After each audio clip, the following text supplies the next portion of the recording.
আসসালামু আলাইকুম। আজকে রান্না করব রাজহাঁস নারকেল দিয়ে। যাই হোক, এটা যেভাবে রান্না করব সেটা আপনাদের সাথে জাস্ট শেয়ার করব। এটা ভালো না, তারপরেও আসছি। এই আমার হাঁসের জন্য যত মশলা ছিল সেগুলো টেলে নিয়েছি, এটাকে আমি গুঁড়া করে নেব পাটায়। তারপর হচ্ছে একটা পেঁয়াজ, বড় একটা পেঁয়াজ ভালো করে ভেজে, আদা রসুন বাটাটা একটু বেশি, পেঁয়াজ, জিরা, ধনে, এই সব লবণ হলুদ একসাথে দিয়ে ভালো করে কষে নেব। আর ওই যে মশলাটা টেলে বেটে রেখেছি সেটার অর্ধেকটার মধ্যে দিয়ে দিচ্ছি, এটাকে ভালো করে কষিয়ে আমি রেখে দেবো।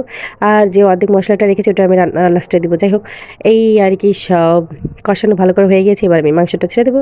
মাংসটা ছেড়ে আমি জাস্ট এটাকে ভালো করে নেড়ে চেড়ে ঢাকা দিয়ে রাখবো। একটু পর আমি ঢাকনা তুলে তুলে জাস্ট নাড়াবো, একটু পর ঢাকনা তুলে তুলে জাস্ট নাড়াবো। এই আমার কাজ আর কি। ডিম আছে, একদম জাল বাড়াবো না, বাস্ট এভাবেই আমি কড়াইতেই রান্না করবো, কোনো প্রেশার কুকার টুকার কিছু না।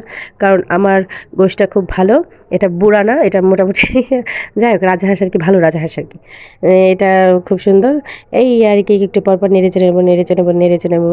এভাবেই আমার হয়ে যাবে মাশাল্লাহ।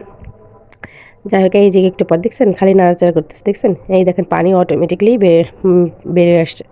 এবার আমি এতে সাধারণ হালকা কিছু পানি দেবো। আর এই যে নারকেল বলতে কি একটা নারকেলে আমি বেটে নিয়েছি, একটা না, একটা নারকেল অর্ধেকটা বেটে নিয়েছি।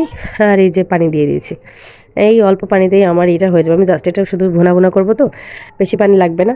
আমার গোশটা মোটামুটি ভালোভাবে সিজেই গিয়েছে।